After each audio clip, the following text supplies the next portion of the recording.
Trên đây là viên đá sapphire mang mã số 5897 35727, sắc độ đậm đà, biến chuyển màu sắc linh hoạt với các điều kiện ánh sáng khác nhau, tạo nên vẻ đẹp huyền bí, dáng bầu dục cân đối, giúp tối ưu hóa trọng lượng và tạo hiệu ứng bắt sáng đa chiều từ tâm viên đá.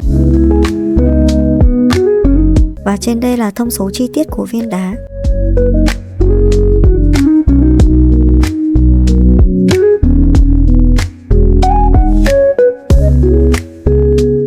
Trên đây là một số sản phẩm tiêu biểu, các bạn có thể tham khảo.